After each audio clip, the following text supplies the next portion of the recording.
Welcome to hot seat. Communist భావజాలాన్ని యువతలోకి బలంగా తీసుకెళ్లే డైనమిక్ నాయకుడు నారాయణ. సిపిఐ నారాయణగా బహుజన ఆదరణ పొందిన నారాయణ గారు సాహసోపేతమైన నిర్ణయాలు తీసుకోవడంలో ఏ వర్గంలోకైనా దూసుకువెళ్లడంలో ముందుంటారు. ఎంతటి కఠోరమైన ఉద్యమాన్నైనా చేపట్టడానికి వెనకాడిన మనస్తత్వం ఆయనది. వయసు పెరిగే కొద్దీ రెట్టించిన ఉత్సాహంతో పార్టీ కోసం పాటుపడుతూ అటు కేడర్లో ఇటు యువజన సమాజంలో చేజను నింపుతున్నారు. సిపిఐ పార్టీ పనితీరుపై తనదైన శైలిలో చెరగని ముద్ర వేసిన నారాయణ గారితో ఈనాటి హాట్ సీట్.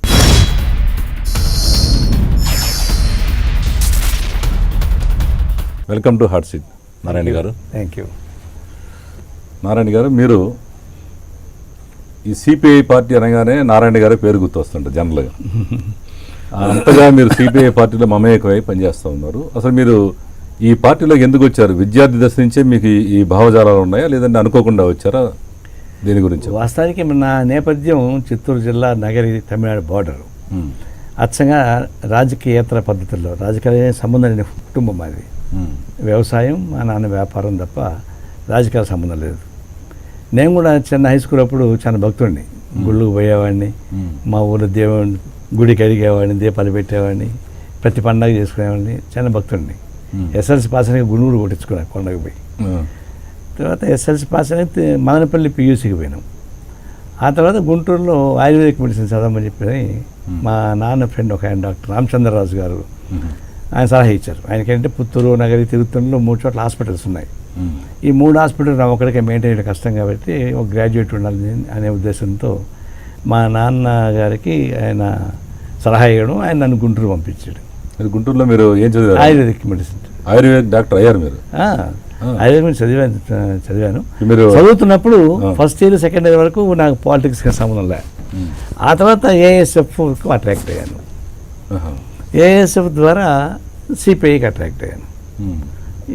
అక్కడి నుంచి ఈ ఎడ్యుకేషన్ పూర్తి అవ్వడంతో నేను ఫుల్ టైం హోల్ టైం అయిపోయాను పార్టీకి. సో టెక్నికల్గా నేను డాక్టర్ సర్టిఫికేట్ సంపాదించాను, కానీ నేను ఎప్పుడు ప్రాక్టీస్ చేయలేదు. ఇప్పుడు మిమ్మల్ని డాక్టర్ నారాయణగా అనుకోవాలి అంతే కదా? ఎవరిని అంటే నాకు కూడా గుర్తురాదు. నేను డాక్టర్ అనుకుంటుంటా. నేను ఎప్పుడు డాక్టర్ అని పిలిపించుకోవడం కానీ సంతకం కానీ చేయను ఎప్పుడు. కొంతమంది ప్రెస్ వాళ్ళు డాక్టర్ అంటే చెప్తుంటారు, కానీ నేను ఎప్పుడు నా పరిచయంలో నారాయణ సిపిఐని పరిచయం చేసుకుంటాను తప్ప డాక్టర్ నారాయణ పొరపాటు అనుకోవడం రాదు. అంటే ఇప్పుడు ఎవరైనా డాక్టర్ అని పిలిస్తే నన్ను కాదనుకుంటుంటాను. అంటే ఈ రోజుల్లో డాక్టర్ లేని వాళ్ళు కూడా డాక్టర్షిప్ కొనుక్కుంటున్నారు. మీరు ఉన్న డాక్టర్ కూడా చెప్పుకోవట్లేదు. అవసరం ఉంది అనుకుంటే దాని కూడా నాకు పెద్ద ఉపయోగం లేదు. నేను ఉపయోగం అంటే నేను దాన్ని ఇప్పుడు ఉపయోగించుకోలేదు. నాకు దాన్ని అవమానపరచడం ఇష్టం లేదు. ఆ వృత్తి లేనప్పుడు దాన్ని చెప్పుకోవడం వల్ల అదే నేను డాక్టర్ వృత్తి చేస్తా ఉంటే గర్వం చెప్పుకునేవాడిని. లేనప్పుడు దాని గురించి ఎంత చెప్పుకోవాలి? నాకు నేనుగా ఉంటే మంచిది కదా, నా ఉద్దేశం. బాగుంది. అయితే మీరు ఈ గుంటూరులో ఏఎస్ఎఫ్ నుంచి ఈ రకంగా మీరు సిపిఐ పార్టీకి అట్రాక్ట్ అయి వచ్చారు. ఆ వచ్చినప్పటి నుంచి ఇప్పటి వరకు ఒకే పార్టీలో కంటిన్యూ అవుతూ వస్తున్నారు మీరు. ఇప్పుడు జనరల్గా ఏంటంటే ఇప్పుడున్న ట్రెండ్, ఇవాళ ఉన్నాడు రేపు రాత్రి ఏ పార్టీలో ఉంటాడో తెలియట్లా. ఈ మధ్య నాకు కూడా ఒక డౌట్ వచ్చి, అన్న ప్రతి రాజకీయ పార్టీ కార్యకర్త ఒక గుర్తింపు బిళ్ళ పెట్టుకుని తిరగండి, యాడికి పోయినా అర్థం కాదు, ఏ పార్టీ ఉన్నదో తెలిసి రావడం లేదు. మేము జర్నలిస్ట్ అడుగుతుంటాం, అయ్యా మీరు ఏ జర్నలిజంలో ఉన్నారు, ఏ టీవీలో ఉన్నారు, ఏ అడుగుతారు. ఎందుకంటే వాళ్ళు చాలా మారుతుంటారు. ఇప్పుడు వాళ్ళంటే వృత్తిపరంగా మారుతుంటారు. ఇప్పుడు రాజకీయాల్లో కూడా మేము ఒక వారం తర్వాత ఒక ఊరికి వెళ్తే, గుంటూరుకి వెళ్తే, అప్పుడు ఆడున్న కాంగ్రెస్ పార్టీ వాడు ఇంకొక పార్టీ ఉంటాడు. అందులో అయ్యా ఎందుకలా మంచి ఒక గుర్తింపు కార్డు పెట్టుకుని తిరగండి అని చెప్పేవాడిని. అట్లా ఇప్పుడు అట్లా అయిపోయినాయి. ఇప్పుడు పోరాడుతూనే ఉన్నారు స్టూడెంట్ లైఫ్ నుంచి ఈ వయసు వరకు కూడా. అసలు మీరు అంటే వాళ్ళు ఒకసారి అధికారంలో రావడమో లేదా వేరే పార్టీతో మీరు పొత్తు కలిసి ఒక ప్రభుత్వానికి ఎందుకు రాలేదు ఇంతవరకు? అసలు ఇప్పుడు అట్లా కృత్రిమంగా రాజకీయాల్లోకి వచ్చినంత మాత్రం సమస్యలు పరిష్కారం కావు. అది కూడా వచ్చాము, కొన్ని చోట్ల కూడా వచ్చాయి, కానీ అట్లా సాధ్యం కాదు. అంటే ఇప్పుడు సమాజంలో మొత్తం మార్పు రావాలి. ఇప్పుడు తెలంగాణ సాధించడం కోసం కేసీఆర్ ఒకసారి కాంగ్రెస్తో కలిశాడు, ఒకసారి చంద్రబాబుతో కలిశాడు, బలపడ్డాడు, ఈసారి ఇండిపెండెంట్గా పోటీ చేశాడు. అట్లా మీరు కూడా ఒక ప్రభుత్వం ఆల్రెడీ మీరు అన్ని పార్టీలతో మీరు కలిశారు. గతంలో చంద్రబాబు నాయుడు గారితో కలిశారు, తర్వాత రకరకాల మీరు కలిసి పోటీ చేశారు. మీరు దాని గవర్నమెంట్లో ఇన్వాల్వ్ అయ్యి ఒక మినిస్ట్రీస్ తీసుకొని మీరు ఎందుకు ప్రజలకి మీరు అనుకున్న భావాలు చేయలేకపోతున్నారు? తాత్కాలిక పరిణామాల్లో వచ్చేటువంటి భాగం ఒకటైతే, శాశ్వతంగా ఈ సమాజంలోని సమస్యలను పరిష్కారం చేసుకోవడానికి ఉపయోగపడే దీర్ఘ ప్రణాళిక ఒకటి ఉండాలి. కమ్యూనిస్ట్ పార్టీకి ఒక దీర్ఘకాలిక ప్రణాళిక ఉంది. ఎప్పటికైనా సరే భారతదేశంలో సామాన్య ప్రజానీకానికి ఉద్ధరించే పద్ధతుల్లో మార్పులు, సామూహిక మార్పులు తీసుకురావడానికి కావాల్సినటువంటి ఒక సుదీర్ఘ ప్రణాళిక మా దగ్గర ఉంది. అయితే దాన్ని చేరుకోవడానికి అప్పుడప్పుడు ఈ చిన్న చిన్న ఎత్తుగడల రూపంగా ఎన్నికల్లో పోటీ చేయడం, ఎందుకంటే రాజ్యాంగ స్ఫూర్తితోటి కాన్స్టిట్యూషన్లో కూడా మన రిప్రజెంటేషన్ ఉండాలని చెప్పేసి డిసైడ్ చేసినాక పోటీ చేయడం మొదలుపెట్టాం. పోటీ చేయడం మొదలుపెడితే ఒకప్పుడు మరి అపోజిషన్ అట్లా ఏదో గ్రూప్లో కావాల్సిన పరిస్థితి వచ్చేస్తూ ఉంది. అందువల్ల ఏదో ఒక పద్ధతిలో వాళ్ళతోనో వీళ్ళతోనో కలిసి ఎన్నికల్లో పోటీ చేసేట క్రమం ఒకటి స్టార్ట్ అయింది. ఎప్పుడు స్టార్ట్ అయింది? 83 వరకు ఇండిపెండెంట్గా పోటీ చేసుకున్నాం. ఎన్టీ రామారావు రాజకీయాల్లోకి వచ్చిన తర్వాత రాష్ట్రంలో మార్పులు చాలా వచ్చాయి. అప్పుడు అనివార్యంగా ఏదో గ్రూప్లో కలిసి పోటీ చేయాల్సిన పరిస్థితి వచ్చేసింది. ఇది భారతదేశం మొత్తం మీద కూడా అనేక రాష్ట్రాలలో ఈ సమస్య వచ్చాయి. 64 వరకు కమ్యూనిస్ట్ పార్టీ ఒకటిగా ఉన్నప్పుడు కమ్యూనిస్ట్ పార్టీ, కాంగ్రెస్ పార్టీ రెండే ఉన్నాయి. 64 కమ్యూనిస్ట్ పార్టీ ఇప్పుడు చీలిపోయిన తర్వాత కాంగ్రెస్ పార్టీకి ప్రత్యామ్నాయం కమ్యూనిస్ట్ కాదని చెప్పేసి ఒక ఆలోచన వచ్చింది ప్రజానికానికి. ఏ రాష్ట్రానికి ఆ రాష్ట్రంలో ప్రాంతీయ పార్టీలు పుట్టాయి, కుల పార్టీలు పుట్టాయి, మత పార్టీలు పుట్టాయి. ఆ విధంగా వచ్చేసరికి కమ్యూనిస్ట్ పార్టీ బలహీనపడ్డాయి. ఆ బలహీనపడే క్రమంలో నుంచి ఎన్నికల్లో తాత్కాలికంగా సరే అసెంబ్లీలో దానిలో వాటిలో సీట్లు సంపాదించాలంటే కొన్ని ఎత్తుగడలు వేయాల్సిన పరిస్థితి వచ్చింది. ఇవన్నీ సమీక్షించిన తర్వాత ఇవన్నీ మనకు సాధ్యం కాదు, ఎవరితో కలిసినా కూడా వాళ్ళు చేసే పాపాలకు మనం కూడా భాగస్వామ్యం అవ్వాల్సి వస్తుంది. ఇంకో మార్గం లేదు. మీరు ఒక మంత్రి పదవి 2 మంత్రులు పదవులు మీరు తీసుకుంటే మాత్రం స్వేచ్ఛ ఉండదు. అంటే మొత్తం ఫ్రేమ్వర్క్లో ఒక విధంగా ఉన్నప్పుడు మేము ఉన్నంత మాత్రం సాధ్యం అవుతుంది. మేము జాతీయ స్థాయిలో కూడా ఇంద్రజిత్ గుప్తా లాంటి వాళ్ళు హోమ్ మినిస్టర్గా ఉన్నారు, శతానంద్ మిశ్రా లాంటి వాళ్ళు అగ్రికల్చర్ మినిస్టర్గా ఉన్నారు. కొంతమంది చేయగలిగారు, కానీ మొత్తం చేయలేకపోయినాం. ఎందుకంటే మొత్తం గవర్నమెంట్ డామినేట్ చేసేటువంటి స్ట్రెంగ్త్ మా దగ్గర లేదు. సపోర్టింగ్ క్యారెక్టర్గా ఉన్నాం. సపోర్టింగ్ క్యారెక్టర్ కొద్దిగా చేయగలం తప్ప ఎక్కువ చేయలేము. అది సాధ్యం కాలే. అందువల్ల ఈ తాత్కాలికంగా ఏదో మంత్రి పదవి వచ్చినంత మాత్రం సమస్య పరిష్కారం మేము అనుకోవడం లేదు. శాశ్వత దీర్ఘకాలిక మార్పులు రావాలి, దానికోసం పోరాటం సాగించాలి. మీరేమనుకుంటున్నారు? ఈ 20 ఏళ్ళలో 30 ఏళ్ళలో 50 ఏళ్ళు మాత్రం కమ్యూనిస్ట్ పార్టీ పుట్టి ఇప్పుడు 90 ఏళ్ళు అయింది, 80 ఏళ్ళు అయింది. 80 ఏళ్ళకి మీరు ఏం సాధించండి ఒక మాట అడగచ్చు. కానీ స్వాతంత్ర పోరాటం కోసం ఇండియన్ పోరాటం సాగించాం. బ్రిటిష్ సామ్రాజ్యాలకు వ్యతిరేకంగా భారతదేశాన్ని మనమే పరిపాలించుకునేటువంటి పోరాటం ఇండియన్ జరిగింది అనుకుంటున్నారు. మరి దాంతో పోల్చుకుంటూ కమ్యూనిస్ట్ పార్టీ భారతదేశం 80 ఏళ్ళు గొప్ప ఇదేం కాదు. సౌత్ ఆఫ్రికా దేశాలుగా ఇంకో దేశాలుగా ఎట్లా ఉన్నాయి, టైం పడుతుంది. అంటే అప్పుడు మీరు అన్నప్పుడు టెక్నాలజీ లేదు. ఇప్పుడు లేటెస్ట్ అంటే మీ భావాలని చెప్పడం కోసం రకరకాల టెక్నాలజీ వచ్చింది. ఈరోజు టీవీ ఛానల్స్ వచ్చినాయి, వాట్సాప్లు వచ్చినాయి, మెసేజ్లు వచ్చినాయి. మీ భావాలు చాలామంది కూడా గతంలో నమ్మి, ఇప్పుడు ఉదాహరణకి ఆంధ్రప్రదేశ్లో విజయవాడ కానీ మంగళగిరి కానీ ఇలాంటి ప్లేస్లో మీరు చాలా బలంగా ఉండేవాళ్ళు. ఇప్పుడు దాని పూర్తిగా 3వ ప్లేస్కి పడిపోయింది. ఎందుకని కారణం ఏంటి? అసలు ప్రజలు నమ్మట్లేదా, మిమ్మల్ని నమ్మట్లేదా, మీ సిద్ధాంతాలని లేదా వేరే పార్టీ వాళ్ళని డబ్బులు పెట్టి కొనేస్తున్నారా? ఏంటి అసలు కారణం ఏంటి? అంటే ఒకటి మేము ఆత్మపరిశీలన చేసుకోవాల్సింది ఏంటంటే, నిజమే భారతదేశంలో 180 మంది పేదరికంలో ఉన్నప్పుడు వీళ్ళందరినీ సమీకరించి చైతన్యం చేయగలిగి ఉంటే వీళ్ళందరూ ఒకటైతే ఎంతసేపు పడుతుంది సమాజం మార్చడానికి అనేది ఒకటి లాజికల్ ప్రశ్న. వాళ్ళని సమీకరించేందుకు ఉపయోగపడేటువంటి శక్తియుక్తులు మా దగ్గర ఉన్నాయి అనుకున్నాం మేము. కానీ మాకన్నా ఫాస్ట్గా ఈ బూర్జువా వర్గం ఇంకా డెవలప్ అవుతుంది. మారిన ప్రతి టెక్నాలజీని వాళ్ళు ఎక్కువ ఉపయోగించుకోవచ్చు మాకన్నా. ఎందుకంటే ఉపయోగించట్లేదు. దానికి ఆర్థిక వనరులు, తర్వాత క్లాస్ బేసు ఇవన్నీ ఉంటాయి. ఇప్పుడు మేము ఎన్నాళ్ళ నుంచో పుత్తలపల్లి సుందరయ్య లాంటి వాళ్ళు, చంద్రరాజు ఎన్నాళ్ళ నుంచి ఫైట్ చేస్తున్నారు. ఎన్టీ రామారావు గారు వచ్చి అడిగి పెట్టగానే 3 నెలల్లోనే మొత్తం పరిస్థితి మారిపోయినాయి. అంటే భారతదేశంలో బూర్జువా వర్గం చాలా తెలివైంది. ప్రపంచంలోనే బూర్జువా వర్గం చాలా తెలివితేటలతో కూడుకుంది మన భారతదేశం. 24 గంటల్లో మౌలిక మార్పులు వచ్చే ప్రమాదం వస్తే అది ఏ పార్టీనే కానీ ఒక 24 గంటలు ఒక బొమ్మను తీసుకొచ్చి ఆడ పెట్టి కమ్యూనిస్ట్ వెనక నెట్టేటువంటి ఒక శక్తి సామర్థ్యాలు కలిగినటువంటి సమస్య ఇక్కడ ఉంది. దీనిలో మేము కూడా మాస్ పల్స్ క్యాచ్లో ఫెయిల్ అయ్యాం. గాంధీ మహాత్మ లాంటి వాడు చొక్కా లేకుండా భారతదేశ ప్రజానికాన్ని క్లిప్ చేయగలిగాడు. అంటే ఇండియన్ సెంటిమెంట్స్ని, మన ఇండియన్ కల్చర్ని క్యాచ్ చేయగలిగాడు, చేసి రోజు చేయగలిగాడు. మాకు సిద్ధాంతాలన్నీ ఉండి త్యాగం చేసేటువంటి నాయకులు ఉండి తెలివితేటలు ఉన్నవాళ్ళు ఉండి కూడా మేము మాస్ పల్స్ని క్యాచ్ చేయడం ఫెయిల్ అయిపోయినాం. ఆ ఫెయిల్ అవ్వడం ఇంకా కూడా క్యాచ్ చేయలేకపోతున్నాం. అయితే ఎప్పటికైనా సరే మార్పు రాకుండా పోతుంటే ఖచ్చితంగా వచ్చి తిరుగుతుంది. ఎందుకంటే ఎన్నాళ్ళు భరిస్తారు? ఇటు ఈ ఆత్మహత్యలు, ఆకలి సాగులు ఎన్నాళ్ళు భరిస్తారు? ఎప్పటికోసారి ప్రజలు తెలుసుకుంటారు. వస్తున్నటువంటి ప్రతి నూతన పద్ధతుల్లో ఆర్థిక సంస్కరణలు వచ్చాయి. ఆర్థిక సంస్కరణలు రావడం అంటే రాజకీయ వ్యవస్థని అవినీతి పాలు చేసే పద్ధతులు తయారైంది. అది పొలిటికల్ కరప్షన్ ఎప్పుడు స్టార్ట్ అయింది? ఇప్పుడు 5 రూపాయలు, 10 రూపాయలు, 20 రూపాయలు, 30 రూపాయలు లంచం కాదు. రూపాయలు 2 రూపాయల లంచం కాదు, రాజకీయాల్లోనే అవినీతి వచ్చేసింది. రాజకీయాల్ని వ్యాపార పద్ధతిగా మార్చేశారు. ఒకప్పుడు రాజకీయాలు వేరు, వ్యాపారం వేరుగా ఉండేది. ఇప్పుడు రాజకీయాలు వ్యాపారం రెండు కలిసిపోయినాయి. నూతన ఆర్థిక విధానం వచ్చిన మొదలుకొని మొత్తం వ్యాపారం చేసుకోవచ్చు, రాజకీయాల్లో ఉండొచ్చు అనేటువంటి ఒక పద్ధతి వచ్చింది.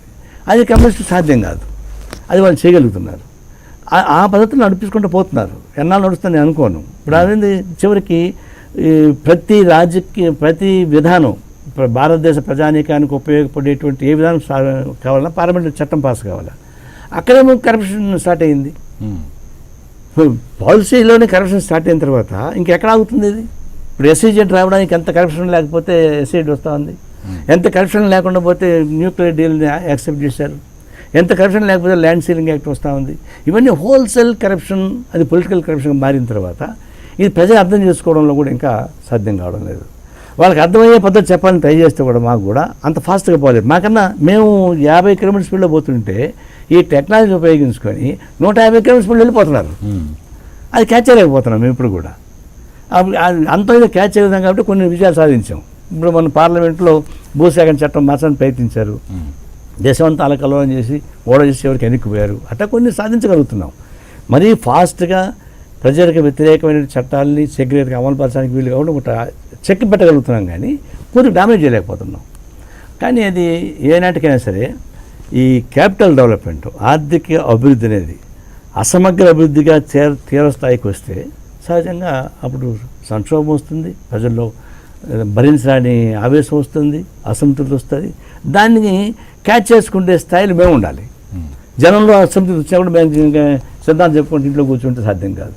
అందుకే మేము కొత్తగా ఇప్పుడు వామపక్ష అంతా ఒకటిగా ఉన్నాం. పొద్దాక వాళ్ళతో వీళ్ళతో కలుసుకొని 2 సీట్ల కోసం 3 సీట్ల కోసం వాళ్ళు చేసే పాపాన్ని మన్నెత్తి వేసుకొని ఈ తలకాయ పెందుకుండా అని చెప్పేసి అని లెఫ్ట్ పార్టీసే జాతీయ స్థాయి వరకు రాష్ట్ర స్థాయి వరకు కలిసి ఉందని చెప్పేసి ఒక డెసిషన్ తీసుకున్నాం. ఇప్పుడు బీహార్లో కూడా లెఫ్ట్ పార్టీస్ తరఫున పొడి చేయబోతున్నాం, ఎవరిని కలుపుకోలేదు. జాతీయ స్థాయిలో 6 పార్టీలు కలిసి చేస్తున్నాం. మన రాష్ట్రంలో కూడా 11 వామపక్ష పార్టీలు కలిసి చేస్తున్నాం. ఎంతవరకు సక్సెస్ అవుతామనే తర్వాత విషయం. ముందు ప్రయత్నం చేయాలి కదా. ప్రయత్నం చేయకనే జయప్రదం కాదేమో అనుకొని ఆ టీడీపీతోనో లేదా వైఎస్ఆర్ పార్టీతోనో లేదా కాంగ్రెస్ పార్టీతోనో వాళ్ళతో పోవడం వల్ల మాకేం వస్తూ ఉంది, రావడంలే. కాబట్టి కాస్ట్లీ గుణపటాలు వచ్చాయి. భవిష్యత్తులో దీనికి అతీతమైన పద్ధతుల్లో ఉద్యమం సాగిద్దామని చెప్పేసి నిర్ణయించుకున్నాం, ప్రొసీడ్ అవుతున్నాం. మీలాంటి వాళ్ళు సపోర్ట్ ఉంటే ఇంకా బాగా వస్తుంది. మనకి కమ్యూనిస్ట్ పార్టీ అనేది ఒక మంచి సిద్ధాంతంతో ఒక కామన్ మ్యాన్, మాకు కమ్యూనిస్ట్ పార్టీ వాళ్ళు ఉన్నారు ఊర్లో అంటూ ఉంటారు. గతంలో మేము చిన్నప్పుడు కూడా వినేవాళ్ళం, ఈ కమ్యూనిస్టులు మాకున్నారు, మా కమ్యూనిస్ట్ పార్టీ ఉందని. అసలు ఇప్పుడు ఇది ఎక్కడ వినపట్టలేదు. కారణం ఏంటి? ఇంతకుముందు మీరు ఇప్పుడున్న బూర్జువా వర్గాలన్నీ కూడా డబ్బుతో వస్తున్నాయని. ఇప్పుడు మీ పార్టీ కూడా చాలా చందాలు వసూలు చేసేవాళ్ళు ఇంతకుముందు. నిజం కాదా? చందాలు కమ్యూనిస్ట్ పార్టీ వాళ్ళు నాకు తెలిసి చాలామంది వెళ్ళి నా కమ్యూనిస్ట్ పార్టీ చందా అమ్మడి ఇచ్చేవాళ్ళు. మరి మీ పార్టీ కూడా ఆర్థిక స్తోమత ఉంది కదా, మరి మీరు ఎందుకని దాన్ని డెవలప్ చేయాలి? ఆ విషయంలో పార్టీ పరంగా ఆస్తులు ఉన్న వాళ్ళు కమ్యూనిస్ట్ పార్టీకి ఎక్కువ ఉన్నాయి మిగతా పార్టీల కన్నా. అంటే సొంత ఆఫీసులు కానీ సొంత సంబంధించిన ఆస్తులు కానీ దీనికి ఎక్కువ ఉన్నాయి. మిగిలిన వాళ్ళకి ఆస్తులు వాళ్ళకి అక్కర్లా. ఎవరి బిల్డింగ్ వాళ్ళకి పెద్ద రాజభవనాలు ఉంటాయి కాబట్టి వాళ్ళకి ఆఫీసులు అక్కర్లా. మాకు భవనాలు చిన్నవి ఉంటాయి కాబట్టి మా ఆఫీస్ అవసరం. మాది చందాలు వసూలు చేసుకోవడం ద్వారా వచ్చేటువంటి కార్యక్రమాలు సాగించుకుంటున్నాం. అంతేకాని దీనికి మాకేమో అందరిలాగా 100 కోట్లు చందాలు ఇవ్వరు కదా. మాకు వచ్చేటువంటి చిన్న అమౌంట్స్ మేము నడిపించుకోగలుగుతున్నాం. ఈ ఎలక్షన్స్లో ఒక్కొక్క పార్లమెంటుకు 100 కోట్ల రూపాయలు ఖర్చు పెట్టే శక్తి మాకెట్ వస్తుంది, ఎంత చందాలు వసూలు చేసినా కూడా. ఒక్కొక్క అసెంబ్లీ నియోజకవర్గానికి 15 నుంచి 50 కోట్ల రూపాయలు ఖర్చు పెట్టే శక్తి అట్లా వస్తుంది. ఆ విధంగా మాకు రాదు. దానివల్లనే గెలిచిన కూడా అనుకోను. ఎందుకంటే అది కూడా ఒక విధంగా ఉపయోగపడుతుంది. డబ్బులు బాగా ఖర్చు పెట్టేవాళ్ళు గెలుస్తున్నారు. అదే సందర్భంలో పాపులర్ స్లోగన్స్ కూడా ఇస్తున్నారు వాళ్ళు. ఇప్పుడు మాకన్నా అగ్రెసివ్ స్లోగన్స్ ఇస్తున్నారు. మేము ఉచిత విద్యుత్తు ఇస్తామని రాసేడుగా చెప్తే ఉచిత విద్యుత్ ఇవ్వలేరా మీరు? సంపన్న కుటుంబాలకి డబ్బులు వసూలు చేయండి, పేద రైతులకి 5 ఎకరాలు 10 ఎకరాల లోపు ఉండే వాళ్ళకి మాత్రం ఫ్రీగా ఇవ్వండి, మిగిలిన వాళ్ళకి ఈ డబ్బులు మీరు వసూలు చేసుకున్నాను మేము చెప్తే మా మీద పెద్ద దాడి చేశారు. కమ్యూనిస్టులు మీకు పనికి వాటలేదా, మీ డబ్బులా రాజశేఖర్ అనౌన్స్ చేస్తుంటే నీదేం పోయింది అని చెప్పి మా మీద తవ్వుకొచ్చారు. కరెక్ట్ కాదన్నాం. మేము వాస్తవం చెప్తే నమ్మరు. చివరికి ఆయన ప్రకటించాడు, ఓట్లు సంపాదించాడు, ముఖ్యమంత్రి అయ్యాడు. మళ్ళీ ఏమన్నాడు, నిజానండి సంపన్న వర్గాలకు ఇవ్వడం సాధ్యం కాదండి అని చెప్పేసి ఆన్సర్ పెట్టాడు. అంటే ఎన్నికల్లో హామీ ఇచ్చాడు, ఆ తర్వాత వెనక్కిపోయాడు. మొన్న కేసీఆర్ కానీ చంద్రబాబు నాయుడు కానీ సకల ఒప్పులు రద్దు చేస్తానని హామీ ఇచ్చేసాడు. అంటే రద్దు చేయలేరని మేమంటే మమ్మల్ని తిట్టారంతా. చివరికి ఏమన్నా అయిపోయిన తర్వాత మేము రద్దు చేయలేము, మాకు ఆన్సర్ కావాలి, ఇంకోటి కావాలి చెప్పేసి వెనకపోయారు. అంటే హామీ ఇవ్వగలరు, తర్వాత ఎంగిల్ చేతులతో మెతుకులు ఇස්සగలరు, తాత్కాలిక సంతృప్తి పరచగలరు, వాళ్ళ పబ్బం గడిపించుకోగలరు, ఆ తర్వాత 3 నెలలు పెట్టగలరు, మళ్ళీ ఇంకొక 5 సంవత్సరాలు వచ్చేకాడికి మళ్ళీ కొత్త రూపంలో వచ్చిన హామీలు ఇవ్వగలరు. అట్లాంటి హామీలు మేము ఇవ్వడం సాధ్యం కాదు. ఆ విషయంలో మేము వెనకబడిన మాట వాస్తవం. అబద్ధాలు చెప్పి భ్రమలు కల్పించి ప్రలోభాల్లో పెట్టించేటువంటి పద్ధతులు మేము చేయలేకపోతున్నాం. అది తాత్కాలికంగా విజయం సాధించబడుతుందేమో కానీ శాశ్వతంగా రాజకీయాలు సాధ్యం కాదు. రాజకీయ వ్యవస్థ శాశ్వతం, తాత్కాలికం కాదు. ఇది ఎప్పుడో ఈ సమాజం బతుకున్నంత కాలం రాజకీయ వ్యవస్థ ఉండాల్సిందే. అలాంటి రాజకీయ వ్యవస్థని సుదీర్ఘంగా దాన్ని మంచిగా కడగాలో ఉండాల్సిన పద్ధతుల్లో కాకుండా తాత్కాలికంగా మనం ఉంటే చాలు, నేను ఉన్నంతవరకు ముఖ్యమంత్రి ఉంటే చాలు, అతను ఏడాది సాగునేలే అని చెప్పేసి అనే పద్ధతి అనుకుంటే అది రాజకీయ ద్రోహం తప్ప ఇంకోటి కాదు. ఆ పద్ధతి మేము పోలేము కాబట్టి మనకు టైం పడుతుంది. ఇప్పుడు వాళ్ళు మాట ఇచ్చి తప్పుతున్నప్పుడు మరి మీరు ఒక పార్టీగా, ఒక కమ్యూనిస్టులుగా మీరెందుకు ప్రజలను ఎడ్యుకేట్ చేయలేకపోతున్నారు? చేస్తున్నాం, మా ప్రయత్నం మేము చేస్తాం. కానీ మీరు అంటారు మీడియా వచ్చేసింది, వాట్సాప్ వచ్చి ఇంకోటి వచ్చాయని. మీడియా మేము ఒకటి పెట్టామో లేదో 99 పెడుతున్నారు మాకు వ్యతిరేకంగా ఉండేవాళ్ళు. మావి పోవు, అంతే అవే పోతాయి. ఇప్పుడు భారతదేశంలో 60%, 80% మీడియా మొనోపలి కంపెనీ చేతుల్లో ఉన్నాయి, కార్పొరేట్ కంపెనీ చేతుల్లో ఉన్నాయి, రిలయన్స్ వాళ్ళ చేతుల్లో ఉన్నాయి. వాళ్ళు మా వార్త పంపిస్తారా? మీలాంటి వాళ్ళు వేస్తే స్టేట్లో వస్తున్నాం, కానీ మెయిన్ పాలసీ గురించి మీరు వేయలేరు. ఇంకా మీకు అడ్వర్టైజ్మెంట్లు అవి గొడవ అంతా ఉన్నాయి కదా. ఎవరు ఫ్రీ కాదు, కొద్దిలో గొప్ప చూపించుకోగలమేమో తప్ప పూర్తి పాలసీని చేయడం సాధ్యంగా. ఆ విధంగా మీడియా మొదలుకొని, ప్రచార సాధనాలు మొదలుకొని, రాజకీయ వ్యవస్థ దాకా ఒక ఆర్థికపరమైన సంక్లిష్టల్లో ఏకీచేశారు. ఆ విధంగా పొలిటికల్ పాలసీ మార్చేశారు. అది చాలా ప్రమాదం తెచ్చిపెట్టారు. ఆ జాడ్యం బయటపడడం సాధ్యం, కష్టసాధ్యం, కానీ తప్పదు. అండ్ ప్రధానంగా మీరు ఏఐఎస్ఎఫ్ నుంచి, స్టూడెంట్స్ రాజకీయాల నుంచి మీరు వచ్చారు. ఇప్పుడు ప్రస్తుతం యూనివర్సిటీల్లో ఇప్పుడు ఇంతకుముందు ఏఐఎస్ఎఫ్, ఎన్ఎస్యుఐ రకరకాలుగా ఉండేది.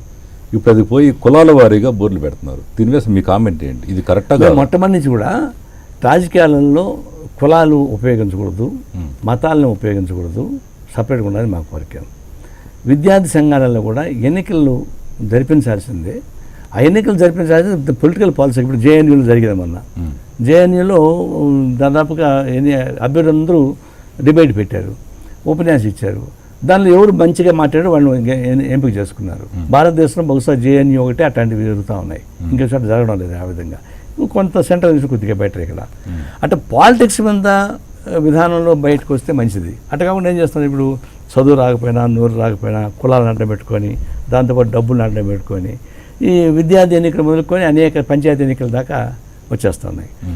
దీనివల్ల ఏమవుతుందంటే ఆ తాత్కాలిక భ్రమంలో పడిపోయినాక 5 ఏళ్ల పాటు కోలుకోలేదు. ఆ ఓటేసాక అయిపోయాయి, ఇంక 5 years వాడిని చేసేదేం లేదు. తప్పని అనుకునే సాధ్యం కాదు.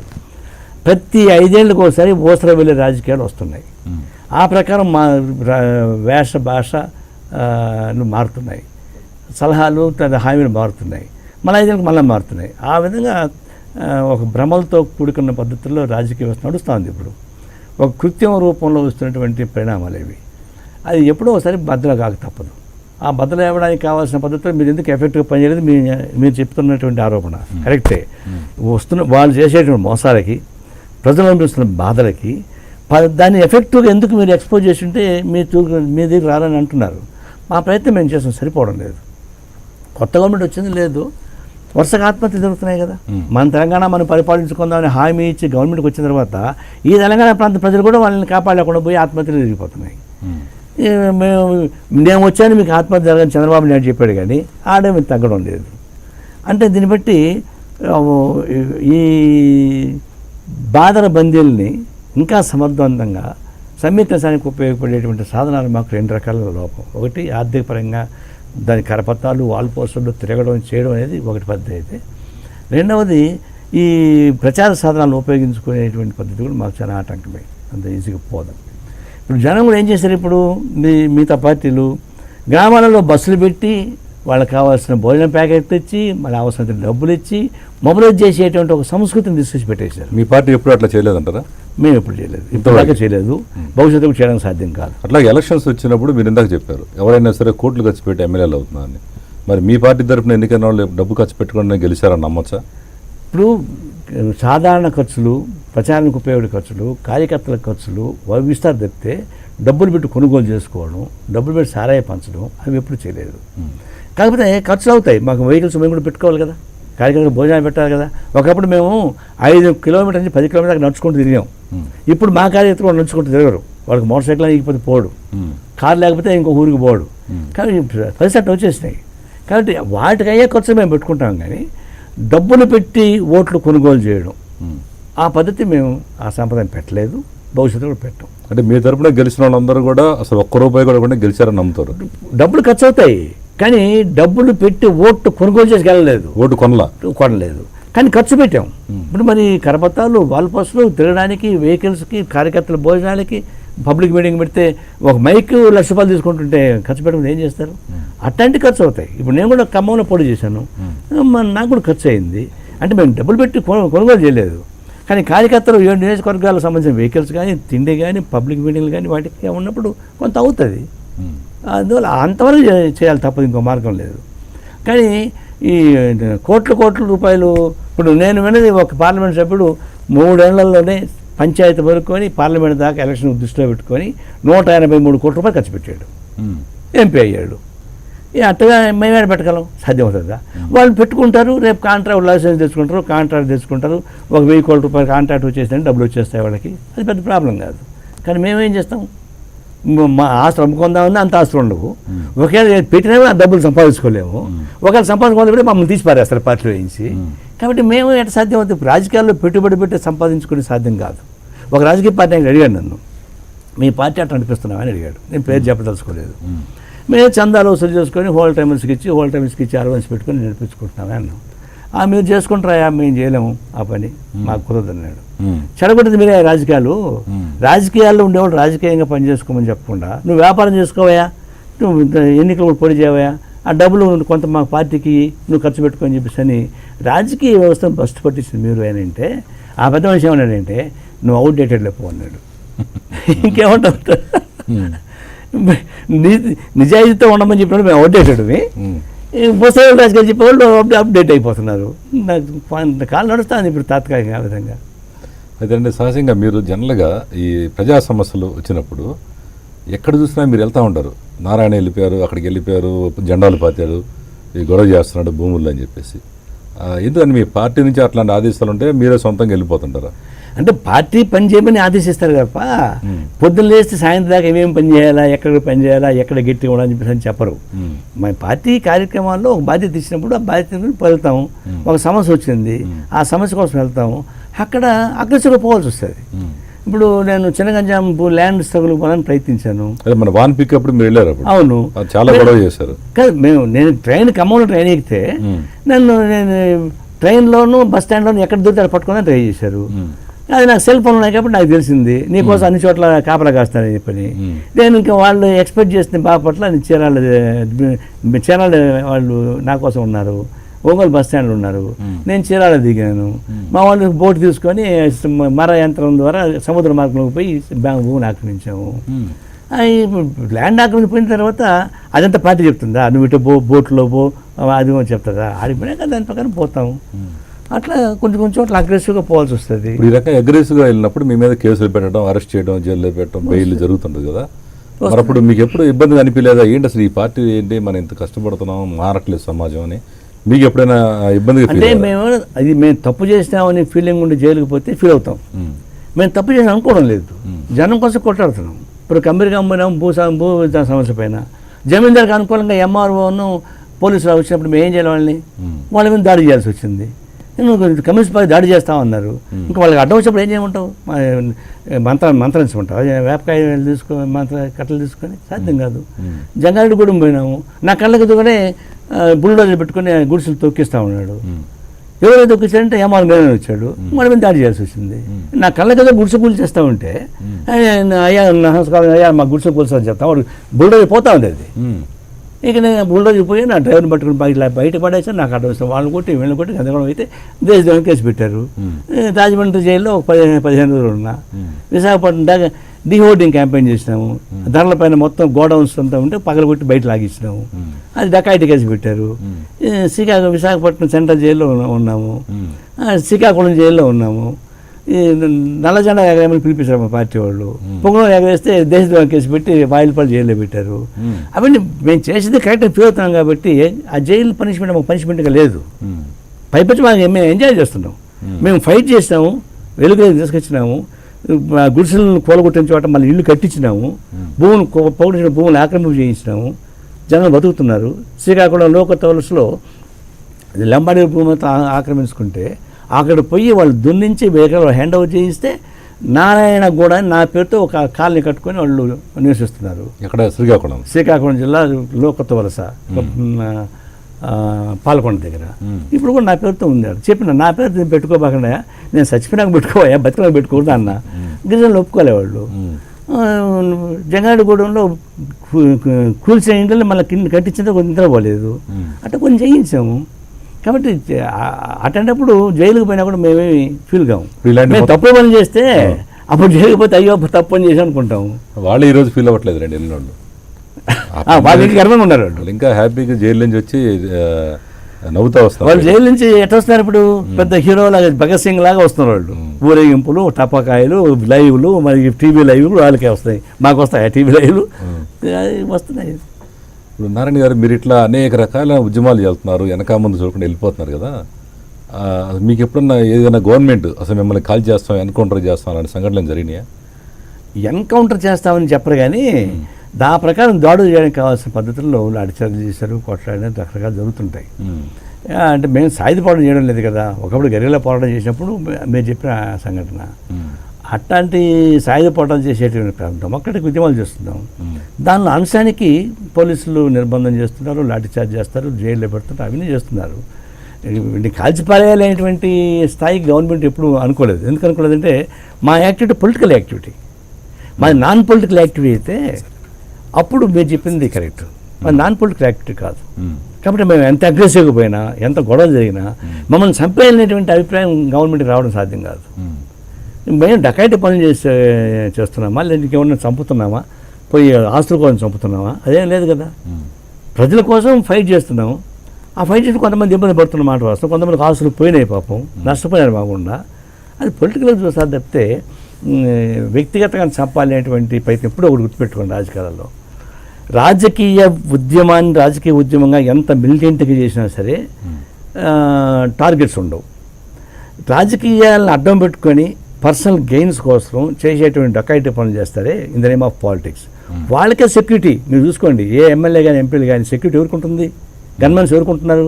నిజంగా వాళ్ళు జనం మీద ప్రేమ ఉంటే, జనం సపోర్ట్ వాళ్ళకు ఉంటే వాళ్ళు గన్మెన్స్ ఎందుకండి?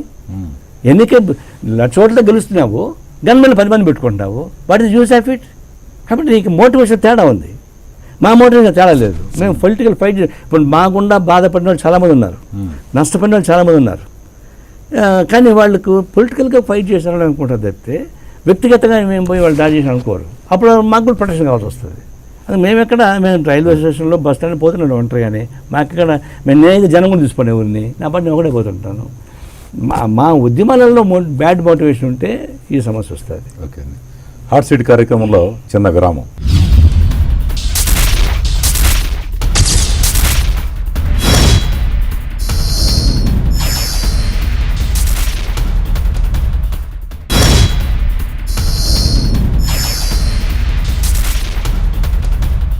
హాట్ సీట్ కార్యక్రమానికి తిరిగి స్వాగతం.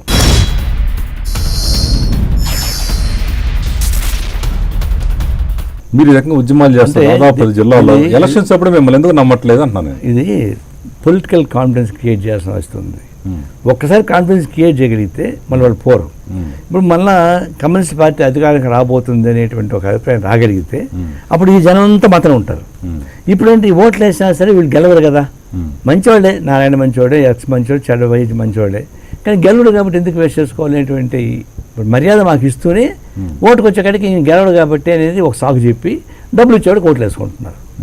ఒకవేళ డబ్బులు లేకుండా ఓట్లు వేసేవాళ్ళు ఉన్నారు. అచ్చంగా డబ్బులు తీసుకునే ఓట్లు వేసాను నేను. చాలామంది ఇప్పుడు కూడా మెజారిటీ వాళ్ళు ఓట్లు డబ్బులు తీసుకొని వేసేవాళ్ళు ఉన్నారు. డిసైడింగ్ ఫ్యాక్టర్స్ ఉన్నటువంటి వాళ్ళు డబ్బులు తీసుకుని వేస్తున్నారు. వాళ్ళు కూడా ఏంటి వీళ్ళు గెలవరు కదా వేసి ఎందుకు వేస్తేటువంటిది సానుభూతి మా పక్క ఓట్లు ఆ పక్క పోతున్నాయి.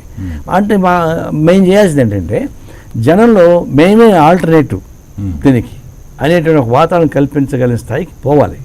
అట్లా అయితే పోవాలంటే ఇప్పుడు మీరు కమ్యూనిస్టులు రెండుగా చీలిపోయారు, సిపిఐ సిపిఎం. అసలు మీ ఇద్దరు ఎందుకు కలవట్లేదు, కారణం ఏంటి? మెయిన్ అదే ప్రాబ్లం. ఇప్పుడు 1964 వరకు సిపిఐ వర్సెస్ కాంగ్రెస్ ఉండింది భారతదేశం మొత్తం మీదుగా. 64లో కమ్యూనిస్ట్ పార్టీ చీలిపోయింది. సరే అది అంతర్జాతీయంగా జాతీయ రకంగా చీలిపోయింది. 67కి వచ్చేకాడికి 8 రాష్ట్రాల్లో కాంగ్రెస్ పార్టీ ఓడిపోయింది, కానీ కమ్యూనిస్ట్ పార్టీ వైపు జనం రాలే, ప్రాంతీయ పార్టీలు పుట్టి. అంటే ఏంటి 64 వరకు communist party versus Congress party అనేది వాతావరణం పోయి వీళ్ళే చీలిపోయిన తర్వాత ఇంక వీళ్ళతో ఉండి మాకేం లాభం అని చెప్పేసి అనే పద్ధతుల్లో ఎవరికి వాళ్ళు ఆయా ప్రాంతీయ పార్టీల వైపు వెళ్ళిపోయారు, కుల మత పార్టీ వైపు వెళ్ళిపోయారు. అదే పార్టీ చీలిపోవడం అనేది పెద్ద డ్రాబ్యాక్ మాకు. మరి మీరు ఎందుకు అక్కడి నుంచి ఇప్పుడు ఆ అనుభవంతో అంతా కలిసిపోదాం, విడివిడిగా ఉండి కలిసిపోవడం కాదు, కలిసిపోయి ఒకే జెండా కింద ఉందాం అనేటువంటి ప్రతిపాదన సిపిఐ చేస్తున్నాం.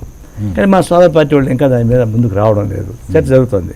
గతం ఇప్పుడు తేడా ఏంటంటే గతంలో శత్రుత్వం లాగా ఉండి ఒకళ్ళు ఓడించుకునేవాళ్ళం, కానీ ఇప్పుడు ఆ శత్రుత్వం పోయింది, కలిసి పని చేసుకుంటున్నాం. కలిసి ఎన్నికలు పని చేస్తాం, అక్కడ ఎక్సెప్షన్ కేసులు కూడా ఉంటాయి, కానీ జనరల్గా కలిసే చేసుకుంటున్నాం. అది ఇంకా పెరగాలి, అది ఐక్యత పెరగాలి. పెరగడానికి కావాల్సిన ప్రయత్నాలు చూస్తున్నాం. ఇప్పుడు కూడా సక్సెస్ అవుతున్నాం, కానీ ఇంకా టైం పడుతుంది. అది వస్తే వీళ్ళంతా ఒకటిగా ఉన్నారు. మన ఒక్కటే ఎగ్జాంపుల్ చెప్తాను మీకు. ఒక ఐఏఎస్ ఆఫీసర్, నేను ఆయన కలిసి ఒక ట్రైన్లో బయలుదేరుతున్నాను. ఆయన ఈ కాంచీరామ్ బుక్ ఏదో చదువుతున్నాడు. ఆయన కూడా ఎస్సీనే, ఐఏఎస్ ఆఫీసర్, మంచివాడు. ఏమన్నా సార్ మీరు దీనివల్ల ఈ కమ్యూనిటీకి ఉపయోగం ఉంటుందని మీకు ఏమన్నా నమ్మకం ఉందా సార్ అండి అన్న. ఈ పాపం మీదనే అన్నాడు. అదే అని సార్ అన్న. అంటే ప్రతి దళిత వాళ్ళ ఎర్ర జెండాలు మా దళిత వాళ్ళు ఉంటే ఫార్వర్డ్ క్యాస్ట్ ఊళ్ళో కాంగ్రెస్ జెండాలు ఉండేవి. ఒకే ఊళ్ళో కాలనీలో హరిజనవాడలో వచ్చే కమ్యూనిస్ట్ జెండాలు ఉంటే ఫార్వర్డ్ క్యాస్ట్ గ్రామాల్లో కాంగ్రెస్ జెండాలు ఉండేవి. అంతే అప్పుడు మీరు కామన్ మ్యాన్ కోసం మీరు చేశారు. కానీ ఎప్పుడైతే మీరు చీలిపోయి అయిపోయారు, చెట్టుకొకరు పుట్టుకొకరు అయిపోయారు, ఇక మిమ్మల్ని నమ్ముకుంటే మాకు సాధ్యం కాదని మా కులంలో ఒకటే ఉందాం, మనం రక్షించుకుందాం అనే ఒక యాంగిల్ వచ్చేసింది. ఆ యాంగిల్ అందరికీ వచ్చినాయి. ఎవరికాడు గట్టిగా కనబడాలంటే మనమంతా ఒకటిగా ఉండాలి అనేటువంటి అభిప్రాయం వచ్చింది. ఈ అభిప్రాయంతో కమ్యూనిస్ట్ పార్టీ ఏకీభవించదు, కులాన్ని సపోర్ట్ చేయదు కదా. కాబట్టి దీనిలో మీకు స్థానం లేకుండా పోయింది. మేము మిమ్మల్ని ఓన్ చేసుకున్నాం, మాకు రక్షణ ఉంటుందని నమ్మకం మాకు లేకుండా పోయింది. కాబట్టి మీరు చీలిపోవడం వల్ల వచ్చే నష్టం చివరికి ఇక్కడ దాకా వచ్చిందని చెప్పారు. అయితేనండి, ఇప్పుడు మీరు కులాల గురించి మీరు అన్నారు కాబట్టి గుర్తొచ్చింది. మన స్టూడియోలో ఒక ప్రజాగాయకుడు జయరాజు మాట్లాడుతూ, నేను కూడా కమ్యూనిస్ట్ పార్టీ భావజాలతో వచ్చానండి, అటు నుంచి మావోయిజం వైపు వెళ్ళి మరి నేను సరెండర్ అయిపోయాను అని చెబుతూ, ఈ కమ్యూనిస్ట్ పార్టీ కూడా కులాలమయం అయిపోయిందని, ఇది కూడా ఎస్సీలని ముందు రానిట్లేదు అంటారు. దీని మీద మీరేమంటారు? అన్నట్టు పోతుంది. ఇప్పుడు మేము మా ప్రాతిపదికే కులాల ప్రాతిపదిక మా కమ్యూనిస్ట్ పార్టీ లేదు. యాక్టివ్గా ఉండేవాళ్ళని నాయకత్వం చేస్తాం. మా మెంబర్షిప్ తీసుకుంటే ఎస్సీసీ బీసీసీ మెజారిటీ ఉంటారు. నాయకత్వం తీసుకుంటే సెక్రటరీగా ఉండేవాడు ఫార్వర్డ్ క్యాస్ట్ నేను ఉన్నాను కాబట్టి మొత్తం ఫార్వర్డ్ క్యాస్ట్ అనుకుంటే లాభం లే. మా సెక్రటరీ తీసుకోండి, 9 మంది సెక్రటరీ సభ్యుల్లో 2-3 ఫార్వర్డ్ క్యాస్ట్ ఉన్నారు, మిగతా ఎస్సీలు బీసీలు ఉన్నారు. మన పార్లమెంట్ సీటుకు ఛాన్స్ వస్తే అజిత్ పాషా లాంటి ఒక ముస్లిం కంటే పెట్టగలిగాం. ఎమ్మెల్సీ సీట్లు వస్తే విల్సన్ లాంటి వాడు పెట్టగలిగాం, పీజే చంద్రశేఖర్ పెట్టగలిగాం. వాళ్ళంతా ఎస్సీలు బీసీలే, ఫార్వర్డ్ క్యాస్టులు కాదు.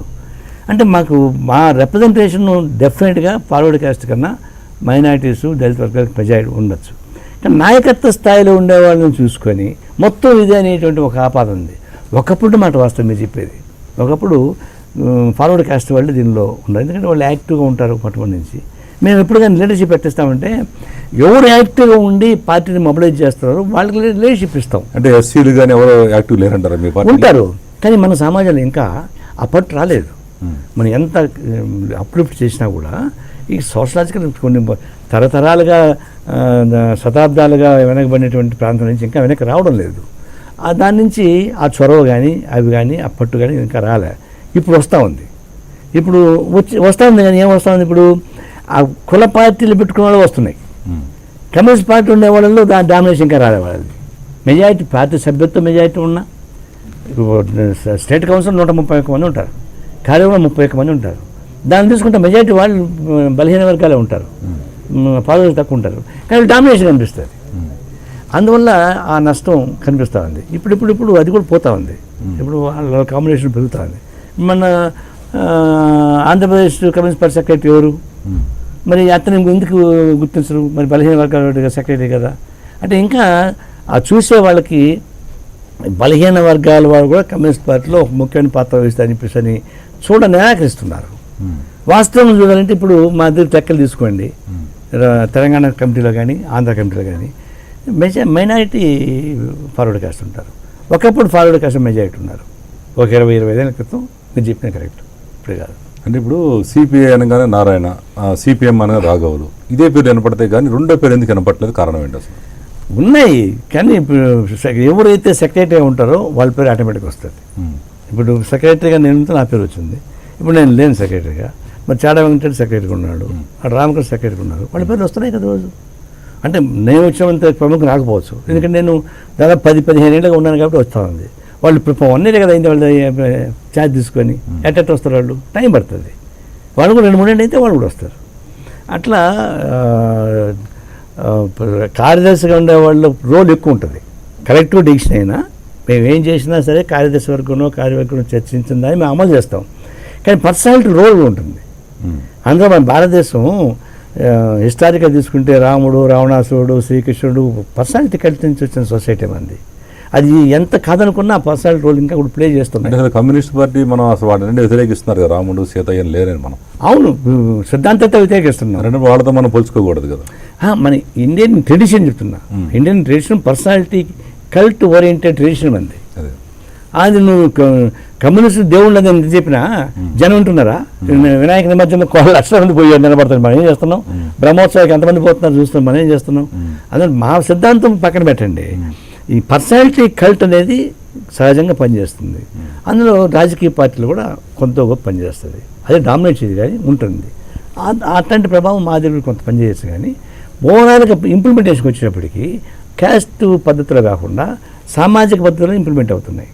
గ్రామాలలో మేము అట్రాసిటీస్ మీద పోతున్నాము, మైనారిటీస్ రక్షణగా పోతున్నాము, ల్యాండ్ సర్వీస్కి పోతున్నాము, గుడ్స్ గొడవలకు పోతున్నాము. అడంతా ఫాలో చేస్తూ ఉన్నారు. అక్కడ అంత బలహీన వర్గాలు ఉండేదంతా వాళ్ళ కోసం మేము పని చేస్తూ ఉన్నాం. అయితే నారాయణ గారు, మీరు ప్రతి ఎన్నికలలో ఏదో ఒక పార్టీకి సపోర్ట్ ఇస్తూ ఉంటారు. మొన్న ఎన్నికల్లో మీరు కాంగ్రెస్ పార్టీకి సపోర్ట్ చేశారు, మీరు కూడా పోటీ చేశారు. అయినా కానీ మీరు కాంగ్రెస్ పార్టీ సపోర్ట్ అనేది మీరు ఎందుకు గెలవలేదు? పొలిటికల్ కాంబినేషన్స్ ఇప్పుడు ఒక్కోసారి ఏమిటంటే ఒంటరిగా పోటీ చేస్తే గెలవలేమని అనుకున్నప్పుడు కానీ, లేకపోతే ఒక ప్రమాదకర శక్తిని ఓడించడానికి కావాల్సిన స్ట్రెంత్ కాబట్టి ఇంకోటి కలుపుకోవాలని కానీ ఒక 2-3 రకాల ఎత్తుకాలు వేస్తాం. ఎత్తుకాలు పెట్టేస్తాము, అది కూడా కన్వెంట్గానే ఉంటుంది. ఇప్పుడు మేము మీతో గెలుస్తాం అనుకున్నప్పుడు సరే మీరు మంచి వాళ్ళని చెప్తాం, మీతో కలుస్తాం. అంటే ఒకటి బీజేపీ లాంటి వాళ్ళతో, బీజేపీ కలిసిన వాళ్ళతో మేము పోం, మిగతా వాళ్ళతో అటు ఇటుగా అడ్జస్ట్ జరుగుతూ ఉంటాయి. ఎందుకని బీజేపీతో ఎందుకు పోరు మీరు? కారణం ఏంటి? అది ఒక హిందుత్వం కూడినటువంటి మతోన్మాదంతో కూడుకున్న పార్టీ. అది ఒక ఫెనటిక్ పార్టీ, రిలీజియస్ని రెచ్చగొట్టేటువంటి పార్టీ. గతంలో మీరు తెలుగుదేశంతో కలిసి పోటీ చేశారు, మరి తెలుగుదేశం బీజేపీ పోతే ఎప్పటి నుంచి దూరం వచ్చినప్పుడు ఇప్పుడు టీడీపీతో మేము దూరం కారణం కూడా బీజేపీ. అవును, పొలిటికల్ పాలసీ మెయిన్గా బీజేపీతో టీడీపీ పోయిన తర్వాత టీడీపీతో మేము ఉండడానికి సిద్ధంగా లేవు. మెయిన్ రీజన్ అది. అతను మిగతా రీజన్ కావచ్చు, కానీ ఫస్ట్ రీజన్ అదే. రెండవది ఏంటంటే ఇప్పుడు మొన్న ఎన్నికల్లో కూడా వాస్తవానికి కాంగ్రెస్ పార్టీతో మేము కలిసి పనిచేయాలని నిర్ణయం కాదు మాది. వాస్తవానికి మేము ఎక్స్పెక్ట్ చేసేది తెలంగాణ కోసం మేము నిలబడ్డాం, తెలంగాణ రాష్ట్రం నిలబడింది, మేము ఇద్దరు కలిసి నేచురల్ అలయన్స్ ఉంటామని చూసి ఎక్స్పెక్ట్ చేసాం. అనేక మాటలో కేసీఆర్ అంత కూడా నేను చెప్పాను, మనం కలిసే పనిచేయాలన్నా అని పదే చెప్పినవాడే. కానీ ఎన్నికలు దగ్గర పడే కొద్దీ తను మమ్మల్ని అవాయిడ్ చేశాడు. కారణం ఏమేంటంటారు? అంటే అతను ఒక లైన్లోకి పోయాడు, మొత్తం ఒంటరిగా ఉంటే గెలిచిపోతామని చెప్పి లైన్లోకి వచ్చేసి ఉంటాడు.